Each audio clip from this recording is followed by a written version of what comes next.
My parents supported my brother buying a house and told me to rent somewhere. So, I used my savings to buy my first property, then kept buying more. Can you imagine your own parents, the people who are supposed to love and support you equally, literally handing your brother a huge check for a house, then looking at you and telling you to just keep renting? Yeah, that happened to me. And what happened next? Well, that's where my story really begins. I was sitting at my parents' dining table, picking at some leftover meatloaf that felt like a chokehold of disappointment, when my mom handed my brother, Kyle, an envelope. Not a birthday card, not a graduation gift, just a random Tuesday in April. Kyle tore it open. His eyes went wide. Holy crap! Are you serious? My dad beamed, grinning like he'd just won the lottery. You're ready, son. Time to invest in your future. Kyle pulled out a check. He held it up like it was Willy Wonka's golden ticket. $10,000. I kept chewing my meatloaf, which now tasted distinctly of pure, unadulterated disappointment, served with a side of gravy for the house. Mom was practically glowing. Our little homeowner. Kyle was 26. I was 28. Kyle had been fired from 3 jobs in 2 years. His credit score was so bad, credit card companies probably sent him rejection letters just out of courtesy. He still Venmo requested our parents for gas money every other week. But sure, he was ready for homeownership. That's awesome, man, I said. And I meant it. Sort of. Mom looked at me then, like she just remembered I existed. Oh, Jordan, how's your apartment? Still in that same place? Still in that same place, she said it like it was some temporary holding cell I'd eventually graduate from. Yeah, I replied. Actually, I've been thinking about buying something. Maybe a small rental property. I've saved up a bit. Dad actually laughed. Like I'd just announced I was joining the circus, as a clown. Jordan, come on. That's way over your head. You manage apartments. You don't own them. Maybe try renting something nicer first. Baby steps. Baby steps? At 28? Kyle just smirked into his mashed potatoes. He didn't say anything. He didn't have to. I nodded. Smiled. You know what? You're probably right. Mom patted my hand in that way that's supposed to be comforting but feels more like someone patting a dog who just peed on the carpet. We just want what's best for you, sweetie. No need to take unnecessary risks. Here's the thing about being the disappointment, it's not one big, dramatic moment. It's 1,000 small, almost invisible cuts that eventually spell out, not good enough in scar tissue. I remember when I was 12, I built this elaborate model city for a school project. Spent 3 weeks on it. Every building had working lights I wired myself. Won first place in the school's science fair. Dad's response? Well, at least you're good with your hands. 2 months later, Kyle got honorable mention in a swim meet. Dad bought him a new laptop and took him to Disneyland. Me? I got a pat on the back. Mom wasn't always like this. When I was really little, she'd sit with me while I drew, hot chocolate and promises that I'd be an architect someday, someone who built things. Then Kyle started winning things, and I became Jordan's doing fine in his own way, which is basically code for, will you please stop expecting anything? I drove home to my apartment. 3rd floor, no elevator. $1,150 a month for 520 square feet of cozy, which is real estate speak for all 4 walls meet in the center of the room. My neighbors were a drummer who practiced at 2 a.m. and a woman named Cheryl who collected ceramic frogs, all 47 of them, each with their own backstory. But it was mine. Well, I paid for it every month, on time. I sat on my couch, a brown, corduroy monstrosity from Facebook Marketplace with mysterious stains, and opened my laptop. For the last 6 months, I'd been doing something my family didn't know about, actually studying real estate investing. Not just YouTube videos. Real studying. I'd taken an online course, read 7 books, joined forums where actual investors talked cap rates and cash-on-cash returns. I'd even paid $300 for a weekend seminar. And I'd been saving every spare cent for 3 years. No vacations. My last vacation was sleeping on my friend Devin's hotel room floor because I couldn't afford my own room. No new car. My 2008 Honda Civic had 187,000 miles and a check engine light that had achieved permanent residency. No eating out, unless it was 2-for-1 at a place with questionable health code violations. After 3 years, I had $22,000 saved. I'd been watching a property for 2 months. A duplex on the east side, foreclosed, bank-owned. The listing photos looked like crime scene investigation shots, peeling paint, overgrown lawn, one window boarded up with a 2012 campaign sign. But it was structurally sound. Both units rented month to month to tenants who'd been there for years. Asking price, $89,000. I'd run the numbers so many times I could recite them in my sleep. With $20,000 down and a conventional loan at 6.5%, my mortgage would be $550 monthly. The units brought in $1,400 combined rent. After taxes, insurance, maintenance reserves, and vacancy allowance, I'd clear about $400 monthly. Plus, I'd own an asset. Something that would appreciate. Something with my name on the deed. I'd already gotten pre-approved. Already scheduled Friday's inspection. All I had to do was make the offer. But I kept hearing my dad's laugh. That's way over your head. I stared at the listing, at my calculations. Then I heard my own voice. The one that had survived 28 years of not being enough. Screw it. I emailed my agent, Lisa. Let's do it. Full asking price. I hovered over send. Clicked it. And didn't tell my family a goddamn thing. The next 3 weeks were the longest of my life. Offer, acceptance, inspection, appraisal, more paperwork than should be legal. My loan officer, Patricia, called constantly. We need proof of employment. We need your last 2 pay stubs. We need a letter explaining the coffee purchase from 2021. Okay, that last one was an exaggeration. Barely. During all this, I still showed up to Sunday dinners. The Sunday after my offer, Kyle announced his mortgage approval. Closing in 3 weeks, he said, passing the green beans. Mom teared up. Our boy, a homeowner. Dad raised his iced tea. To Kyle and to Smart Investments. I raised my water. Said nothing. After dinner, loading the dishwasher, my permanent assignment, Mom found me. You seem quiet tonight. Just tired? How's work? Fine. Still managing that complex. She dried a plate with a live, love towel. You know, if you wanted to go back to school, your father and I could probably help with some of it. Some help. With some of it. Maybe going back to school? Kyle got $10,000 cash. I'm good, Mom. Thanks. She squeezed my shoulder. We just worry about you. Translation, we've decided your life is sad. At 11:47 p.m., my phone buzzed. Lisa, appraisal came in at $91,000. You're good to close. Congrats. I stared at that text for 5 minutes. I was going to own property. I wanted to tell someone. Call my parents. Shout it from my shaky 3rd-floor apartment. But I didn't. This was mine.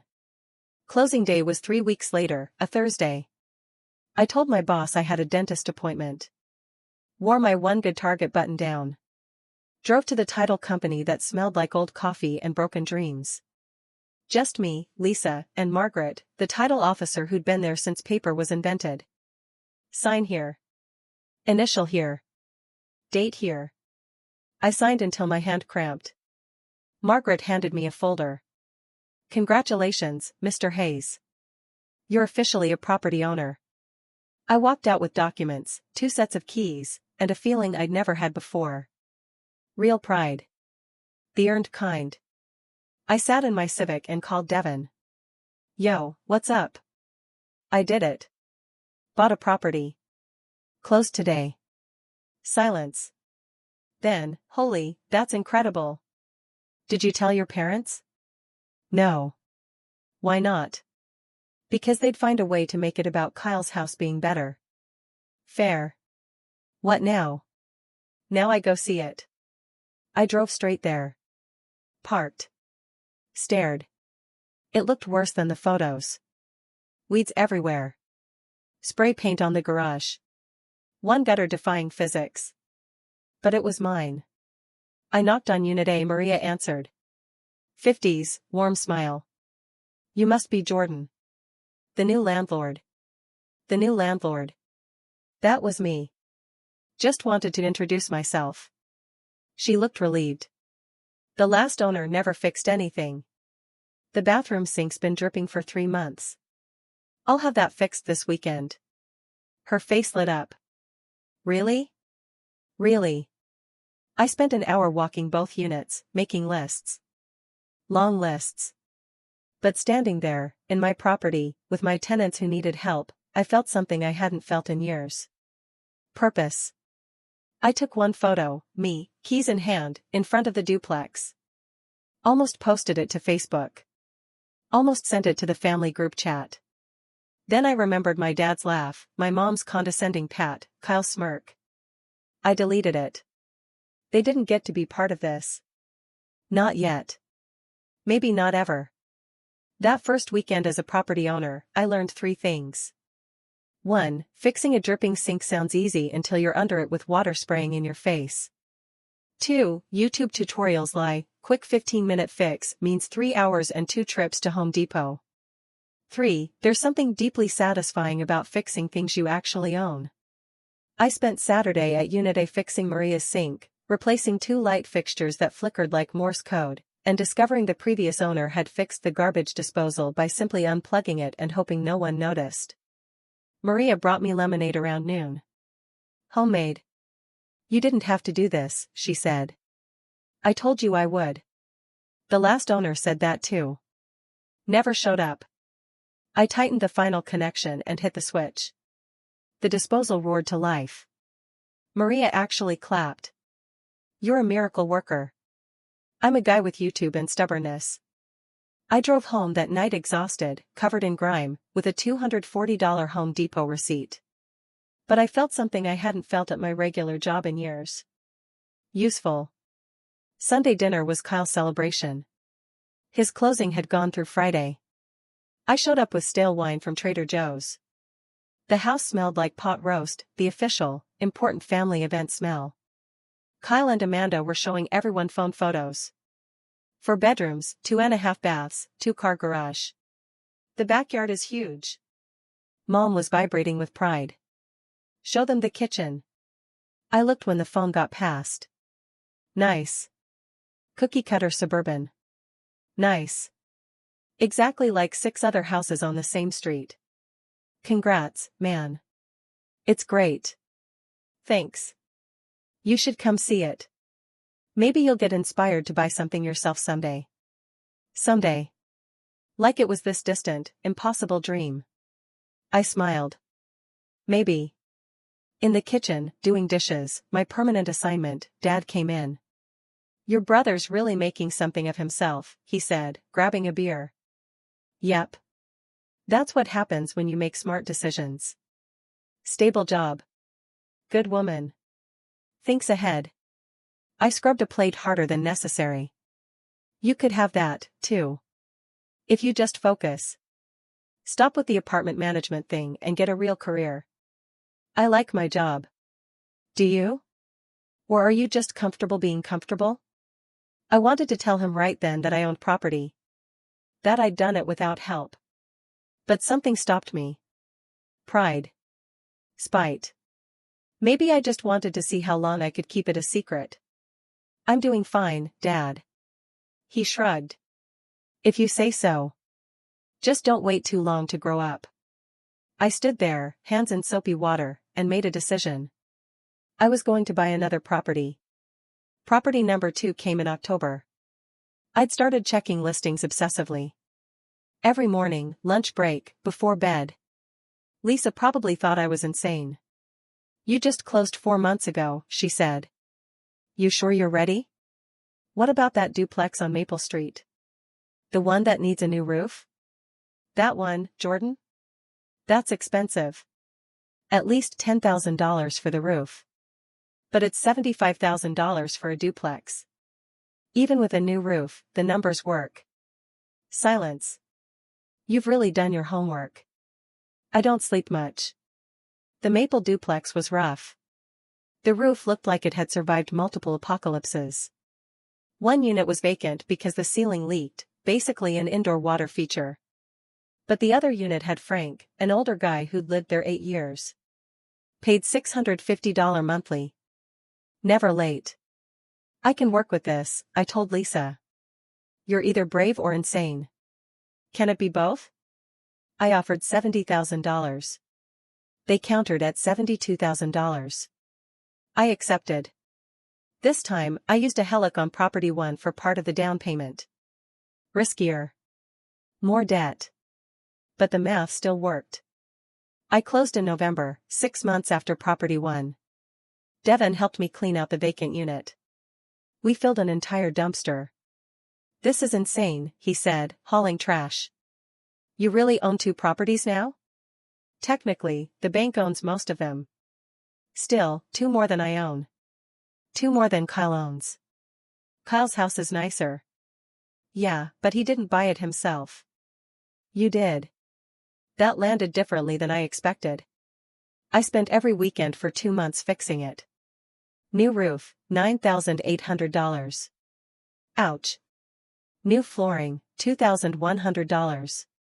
Paint, fixtures, deep cleaning. By January, both units were rented. Combined, $1,350 monthly. Property 1, $400 cash flow. Property 2, $380 cash flow. Total, $780 monthly passive income. 8 months. More progress than 6 years of regular employment. The close call came at Sunday dinner in February. Jessica, my sister, who usually ignored me, asked what I'd been up to. Working, mostly. Still at the apartment complex. I'd actually quit in December. The passive income wasn't enough to live on, but I'd picked up property management contracts for other small investors. Same money, flexible hours. Sort of property management consulting now. Dad perked up. Consulting? That sounds fancy. Not that fancy. Just helping small landlords. Kyle laughed. So, you're still fixing toilets, just for multiple places now? Everyone laughed. I smiled. Something like that. What I didn't say, I was fixing toilets in properties I owned. Properties worth $161,000 combined, generating $780 monthly passive income.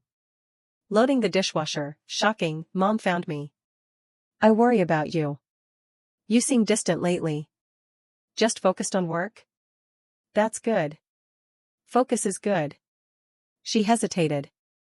If you ever need help. I know, Mom. Thanks. She left, looking unsatisfied, like she wanted me to confess I was struggling so she could save me. But I wasn't struggling. For the first time in my life, I was winning. I just wasn't telling them. Property 3 came in May. A small single-family house near a popular hiking area. The owner was tired of landlording. Listed at $95,000. I offered $88,000. She accepted immediately.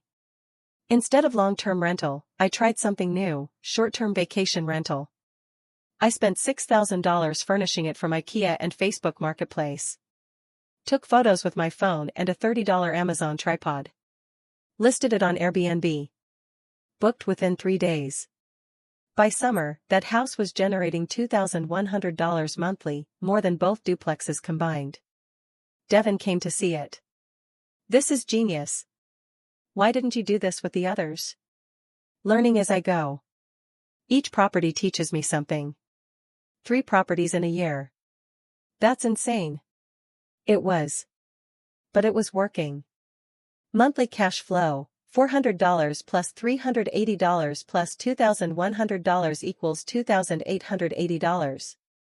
After expenses and reserves, I was clearing $1,800 monthly profit.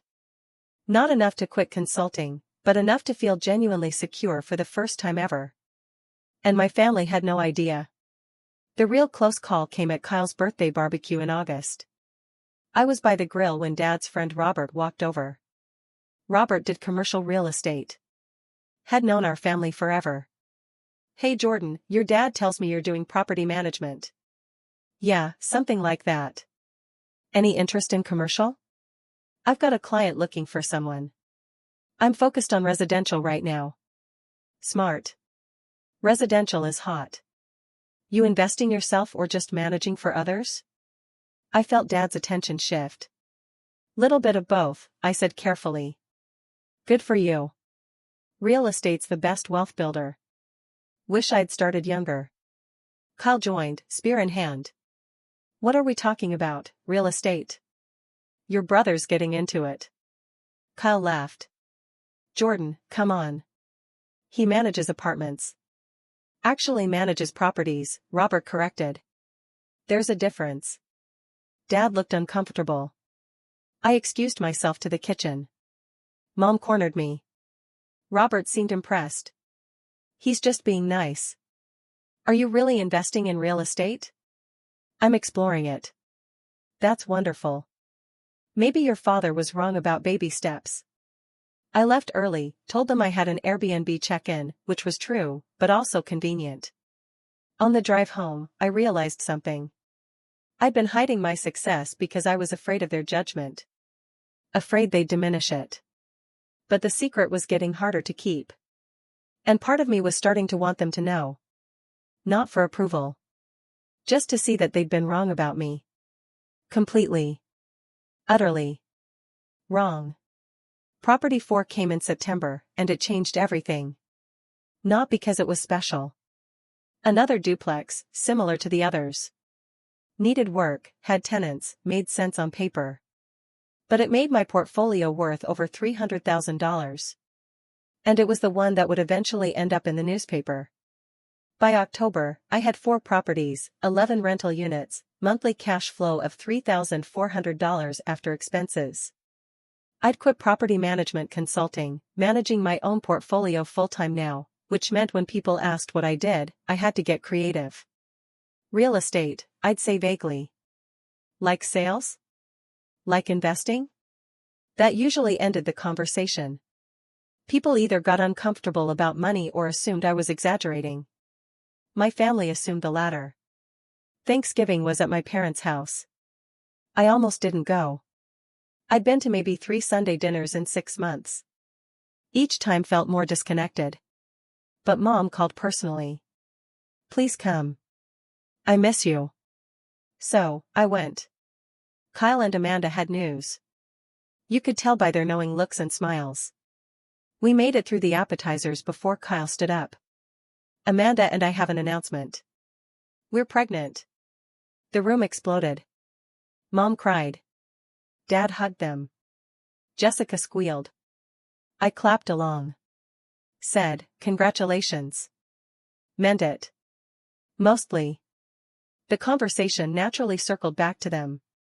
Baby names, due dates, nursery colors. "You'll need more space," Dad said. "When you're ready, we can help again." Family investment. I cut my turkey and said nothing. Jessica turned to me. "What about you, Jordan? Still doing property management?" "Real estate investing, now." That got confused attention. "Investing?" Dad asked. "With what money?" There it was. I'd been saving. Kyle laughed. Not mean, just disbelieving. "Dude. Investment properties are expensive. You'd need like $30,000 just for a down payment." "I'm aware." Dad set down his fork. "Jordan, be realistic. Investment property isn't for beginners. You could lose everything. You should go back to school first, get an MBA, then maybe look at real estate." I took a sip of water, counted to 5. "I appreciate the advice." The conversation moved on, but I caught Dad and Kyle exchanging a look. The "we'll talk sense into him later" look. Loading the dishwasher, because some things never change, Kyle found me. "Hey, I wasn't trying to shoot you down." "I know. It's just real estate is risky. My mortgage is crushing me. I'm barely breaking even most months. That was news. I thought you had it all figured out. He laughed bitterly. Turns out $100,000 doesn't automatically make you good with money. Property taxes, HOA fees. It's a lot. I almost told him then. Almost said I owned 4 properties, that I'd learned everything he was failing at. But I didn't. Thanks for the advice, I said. The article happened by accident. A local business journal was doing a feature on young real estate investors. They'd been pulling public records. My name came up. Michelle Chin, the reporter, called in December. Jordan Hayes? I'm working on a feature about millennial investors. Public records show you own 4 properties. Would you be interested in an interview? I nearly dropped my phone. Yeah, that's correct. I'd be interested. My first instinct was, no. Stay hidden. But something stopped me. Maybe I was tired of hiding. Maybe I wanted validation. Maybe I needed proof this was real. Sure, I said. The interview was at a coffee shop. Michelle was professional, took notes on actual paper. She asked about my strategy, financing, how I started. I told her everything, the saving, the studying, the sacrifices. Did your family help you get started? No. They didn't know I was doing this. She looked up. They didn't know? I kept it quiet. They didn't think I was capable. What changed? I got tired of waiting for their approval. She scribbled notes. Self-made investor builds portfolio in silence. People love that story. The article was scheduled for early January. I didn't tell my family. The article went live on January 8th. A Tuesday. I woke up to Michelle's email, your feature is live. I clicked. There it was. My name. My photo. The whole story. Headline, how one 28-year-old built a real estate portfolio in 18 months without family money. Numbers included, properties owned, portfolio value, $320,000, monthly cash flow, $3,400. A quote from me, success isn't about having advantages. It's about using what you have and refusing to quit. I screenshotted it. Sent it to Devin. Devin, holy crap, you're famous. Me, hardly. Devin, your family is going to lose their minds. He was right. The call came at 11:23 a.m. Mom, I answered. Hello, Jordan. Her voice was shaky. Someone sent me an article about you. About real estate. It says you own 4 properties. Is that true? Yes. A long, heavy silence. Jordan, how? When? Why didn't you tell us? I tried, remember? You laughed. We didn't. We thought you were just talking. I was doing it. The whole time, while you worried I'd never grow up. Her voice cracked. It says you're worth over $300,000. That's the property value. I still have mortgages. I heard her breathing. I need to call your father. She hung up. 10 minutes later, the family group chat exploded. Dad, Jordan, call me now. Kyle, is this real? The article? Jessica, what? You own 4 properties? Mom, why didn't you tell us? I watched the messages pile up. Watched them process something that didn't fit their narrative. Finally, I typed, it's all real. Built it myself. No help, no family money. Just work. The chat went silent. Then, Dad, we need to talk. Sunday dinner. You need to be there. I looked at that message for a long time. Part of me wanted to say no, to protect what I'd built. But another part, the part that had spent 28 years trying to prove I was enough, wanted them to see it. I'll be there, I typed. Then I closed my phone and went to check on property 2. Because regardless of what my family thought, I still had work to do. And for the first time in my life, that work felt like winning. Sunday came faster than I wanted. I showed up at 4:55 p.m. in jeans and a hoodie, because I'd stopped pretending to try. My Civic looked sad next to Kyle's Audi in the driveway. Mom opened the door before I could knock. Her eyes were red. She'd been crying. Jordan. Hey, Mom. She pulled me into a hug that lasted too long. When she pulled back, she was crying again. I'm so sorry. I'm so sorry. Mom, it's okay. It's not okay. We didn't see you. Really see you. Dad appeared behind her. He looked older, somehow. Tired. Come in, son. The dining room table was set with the nice plates. Pot roast again. Mom's emotional support meal. Kyle and Amanda were already seated. Jessica and Tom, too. Everyone staring. I sat down in my usual spot. So, Dad started, clearing his throat. We read the article. Read the numbers. 4 properties. $320,000. All in 18 months. Yeah. Kyle leaned forward. How did you even? I mean, where did you get the money for down payments? Saved it. $22,000 over 3 years. Used creative financing for the rest. But we thought you were barely making it, Mom said. Living in that tiny apartment, driving that old car. I was choosing to live that way so I could invest instead. Dad set down his fork. I told you it was over your head. You did. I was wrong. The table went quiet. I was wrong about you, he continued, his voice rough. About what you were capable of. About what success looks like. You weren't failing. You were building something I couldn't see because I wasn't looking. Mom nodded, wiping her eyes. When I saw you on Sunday dinners, I thought you were stuck. Lost. But you were working. Planning. You were 10 steps ahead of all of us. Jessica spoke up. The article called you one of the most successful young investors in the metro area. That's what they wrote. And you did it without any help. Without the $10,000 Kyle got. Kyle shifted uncomfortably. Speaking of which, I owe you an apology. I took that money knowing you got nothing.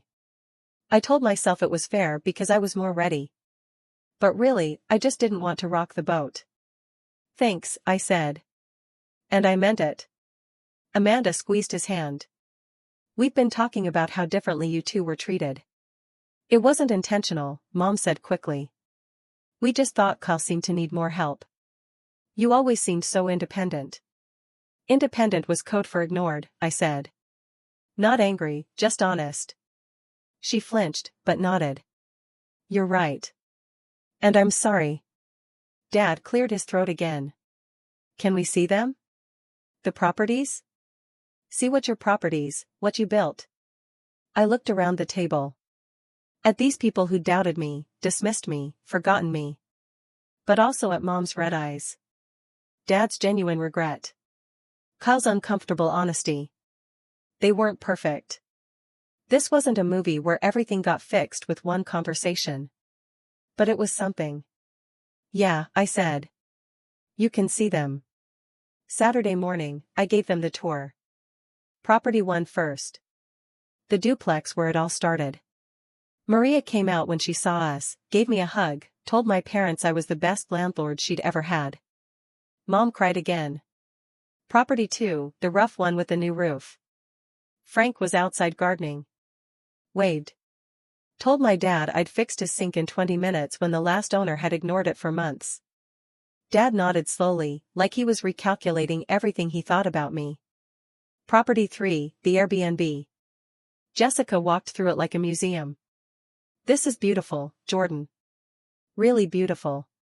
Kyle was quiet, just looking, processing. Property 4, we drove past. Tenants were home, and I didn't want to disturb them. We ended at a coffee shop. Sat outside in the November cold with hot drinks. You built all this, Dad said. Without us? Yeah. I don't know what to say, except I'm proud of you. Really proud. Thanks. Can I ask you something? Kyle said. Sure. Are you angry at us? I thought about it. Really thought about it. I was. For a long time. But not anymore. Why not? Because being angry at you was holding me back. And I realized I didn't need your approval to be successful. I just needed to do the work. Mom reached across the table, squeezed my hand. Can we start over? Can we do better? Maybe. But it's going to be different. I'm not coming back to be the disappointment. If I'm coming back, it's as an equal. That's fair, Dad said. We sat there as the sun started setting, talking. Really talking. For the first time in years. It wasn't perfect. There was still hurt, still years of damage that wouldn't heal overnight. But it was a start. 3 months later, Property 5 closed. Another duplex. This one was in better condition. The numbers were perfect. I posted about it on social media. First time I'd ever shared my real estate journey publicly. The caption, Property number 5. Started with nothing but a dream and a savings account. No family money, no inheritance, just work. If you're thinking you can't do it because you don't have help, you're wrong. You just have to start. Within an hour, 200 likes. Comments from strangers thanking me for inspiration. Messages asking for advice. And one comment from Mom, so proud of you, sweetheart. Always have been, even when I didn't show it right. Love you. I liked her comment. Devin called. 5 properties. You're basically a real estate mogul now.